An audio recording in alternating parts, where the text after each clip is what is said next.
السلام على من لا نبي بعده وعلى آله وأصحابه الموفين عهدا أما بعد.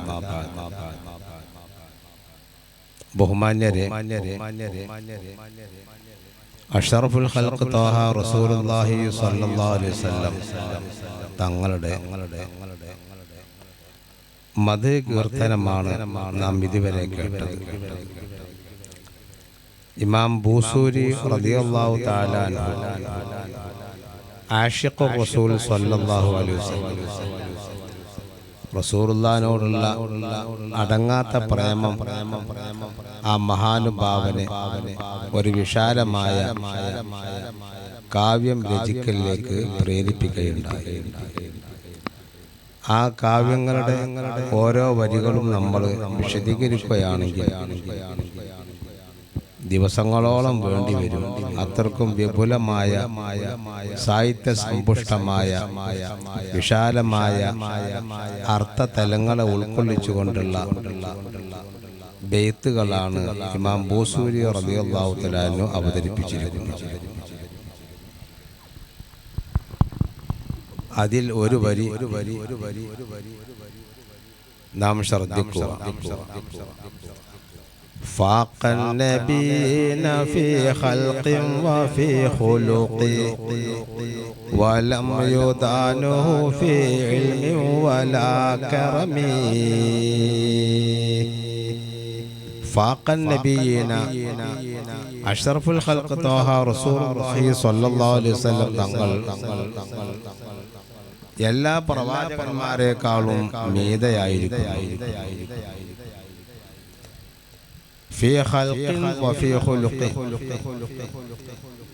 സൃഷ്ടിപ്പിന്റെ വിഷയത്തിലും സ്വഭാവത്തിന്റെ വിഷയത്തിലും മറ്റുള്ള എല്ലാ പ്രവാചകന്മാരെക്കാളും മീതയാണ് അഷ്റഫുൽ ഖൽഖ് ത്വാഹ റസൂലുള്ളാഹി സ്വല്ലല്ലാഹു അലൈഹി വസല്ലം.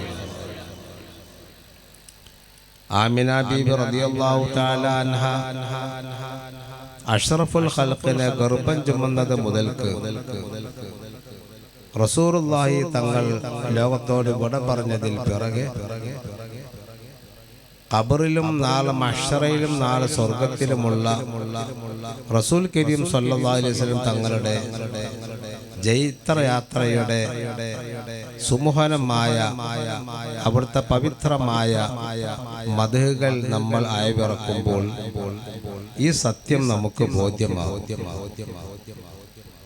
മറ്റുള്ള പ്രവാചകന്മാരിൽ നിന്നും വ്യത്യസ്തമായി അഷ്റഫുൽ ഖൽഖ് ത്വാഹ റസൂലുള്ളാഹി തങ്ങൾ ഉമ്മയുടെ വയറ്റിൽ കിടക്കുമ്പോൾ തന്നെ 1-ാം മാസം, 2-ാം മാസം, 3-ാം മാസം, അങ്ങനെ 9 മാസങ്ങളിലായി ഓരോ പ്രവാചകന്മാർ വന്നുകൊണ്ട് അഷ്റഫുൽ ഖൽഖ് ത്വാഹ റസൂലുള്ളാഹി തങ്ങളുടെ മദ്ഹുകളും അവിടുത്തെ അത്ഭുതപരമായിരിക്കുന്ന കാര്യങ്ങളും വരാനിരിക്കുന്ന സംഭവ വികാസങ്ങളും തൻ്റെ ഉമ്മയോട് അവരെല്ലാവരും വിളിച്ചു പറഞ്ഞു.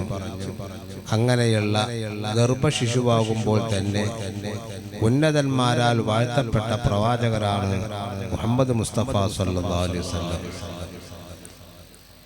അവിടുത്തെ മദ്ഹ് പറയാൻ സാധ്യമല്ല എന്ന് നമുക്കൊക്കെ അറിയാം.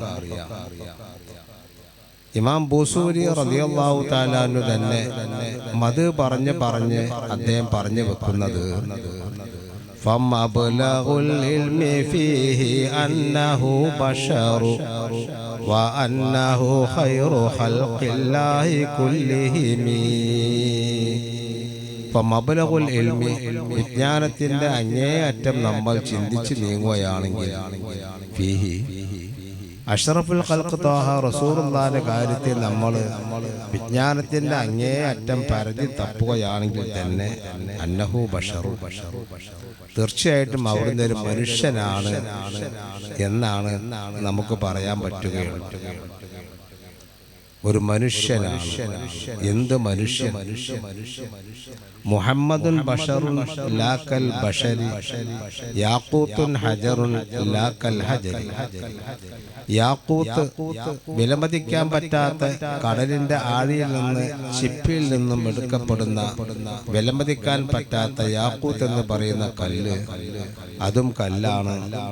നമ്മുടെ പുരക്ക് ഉപയോഗിക്കുന്ന വെട്ടുകല്ലുകൾ അതും കല്ലാണ്. അപ്പൊ കല്ല് വർഗം എന്ന് പറയുമ്പോൾ എല്ലാറ്റിനെയും ഒരേ അളവിൽ കൂട്ടാൻ സാധ്യമല്ലല്ലോ. അതുപോലെ മനുഷ്യനാണ് എന്ന് പറയുക. എന്ത് മനുഷ്യൻ? എങ്ങനെയുള്ള മനുഷ്യൻ?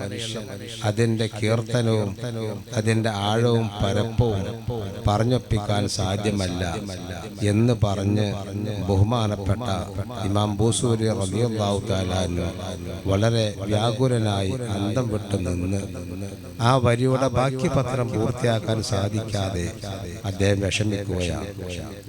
അന്ന് രാത്രി കടന്നുറങ്ങുമ്പോൾ അഷ്റഫുൽ ഖൽഖ് ത്വാഹ റസൂലുള്ളാഹി തങ്ങളെ രാവിൽ ദർശിച്ചു.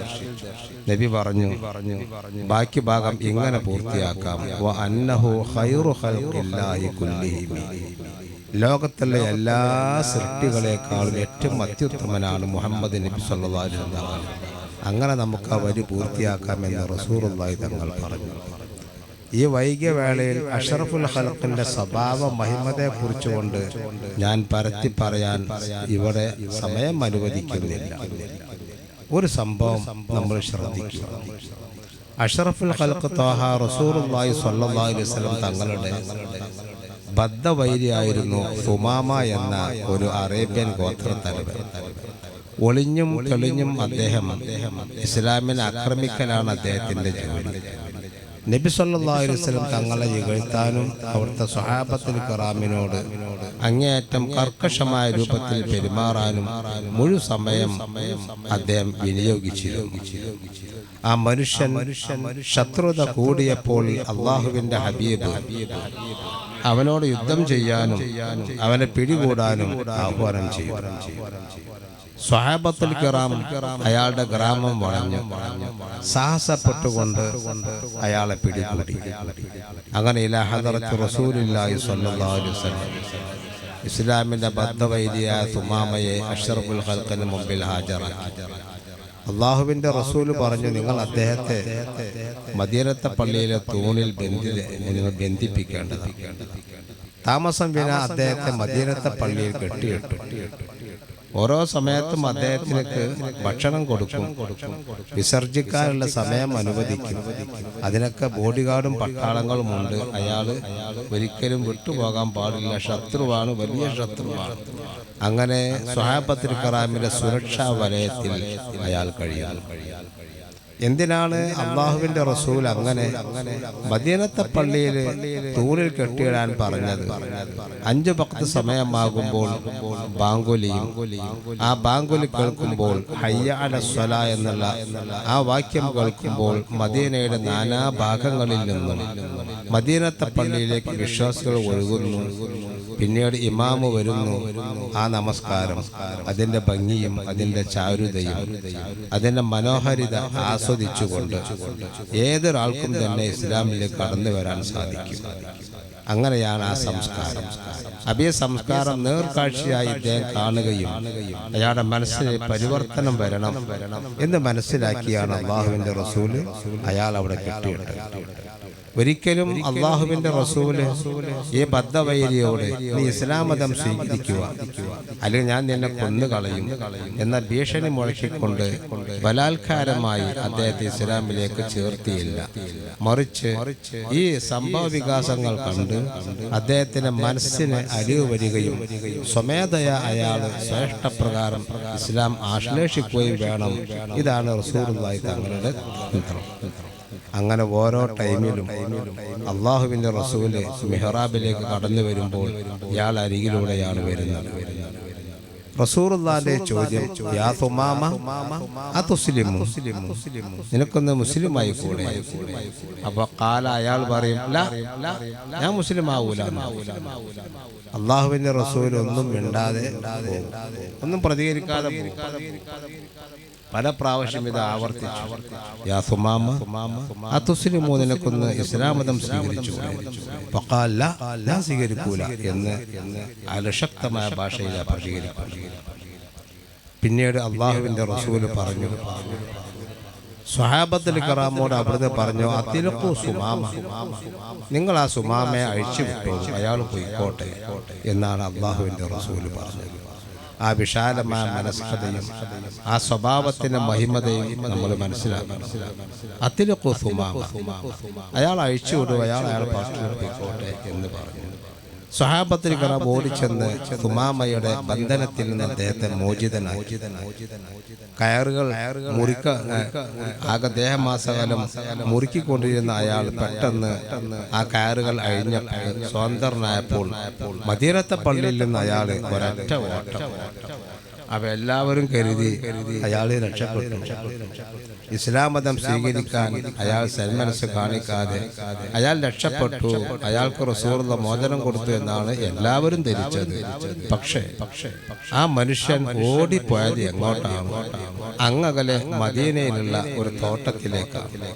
ആ തോട്ടത്തിൽ ഒഴുകുന്ന ഒരു ചെറിയ അരുവി, ആ അരുവിന്റെ അരികിൽ അയാൾ പോയി നിന്ന് നന്നായിട്ട് കുളിച്ച് വൃത്തിയായി അയാൾ തിരികെ വന്നു. എന്നിട്ട് റസൂലുള്ളാഹിന്റെ മുഖത്ത് നോക്കി പറഞ്ഞു, അഷ്ഹദു അല്ലാ ഇലാഹ ഇല്ലല്ലാഹ് വഅഷ്ഹദു അന്നക റസൂലുള്ളാഹ്, അല്ലാഹു മാത്രമേ ആരാധനക്ക് അർഹനുള്ളൂ, താങ്കൾ അല്ലാഹുവിന്റെ പ്രവാചകനാണ് എന്ന് ഞാൻ ഉറച്ചു വിശ്വസിക്കുന്നു എന്ന് പറഞ്ഞ് സുമാമ ഇസ്ലാം മതം സ്വീകരിച്ചു. ഇമാം ബുഖാരി റഹിമഹുല്ലാഹ് റിപ്പോർട്ട് ചെയ്ത സ്വഹീഹ ഹദീസാണ്. അപ്പം ഇങ്ങനെ നമ്മൾ റസൂലുള്ളാഹിന്റെ സ്വഭാവ മഹിമത, ആ വിശാല മനസ്കത, ശത്രുവോട് പോലും ബഹുമാനപ്പെട്ട റസൂലുള്ളാഹി തങ്ങളുടെ പെരുമാറ്റത്തിൻ്റെ ആ നീണ്ട പട്ടിക നമ്മൾ പരിശോധിക്കുമ്പോൾ, ആ ആൽബം നമ്മൾ തിരയുമ്പോൾ കരയാത്ത കണ്ണുകൾ ഉണ്ടാവുകയില്ല. സ്വല്ലല്ലാഹു അലാ സയ്യിദിനാ മുഹമ്മദ് വഅലാ ആലിഹി വസഹ്ബിഹി വസല്ലം. അഷ്റഫുൽ ഖൽഖിനെ നേർക്കാഴ്ചയിൽ കാണുവാൻ, കിനാവിൽ കാണുവാൻ, നാളെ അവിടുത്തെ തൃക്കൈ കൊണ്ട് ഹൗദുൽ കൗസറിൽ ഒരു കോപ്പ വെള്ളം കുടിക്കാൻ, ജന്നാത്തുൽ ഫിർദൗസിലെത്തുമ്പോൾ അവിടുത്തെ ആ തൃക്കല്യാണത്തിൽ പങ്കെടുക്കാൻ നമുക്ക് ആശ തീരുന്നവരെ ആ മുഖത്തെ കാണുവാനും അല്ലാഹു തൗഫീഖ് നൽകുമാറാകട്ടെ എന്ന് ദുആ ചെയ്തുകൊണ്ട് ഞാൻ ഈ വാക്കുകൾക്ക് വിരാമം കുറിക്കുന്നു. ഞാൻ ഈ പറഞ്ഞതിനെ നിങ്ങൾ കേട്ടതിനും അല്ലാഹു ഒരു സ്വാലിഹ അമലായി നമ്മൾ സ്വീകരിക്കുമാറാകട്ടെ. ആമീൻ യാ റബ്ബൽ ആലമീൻ.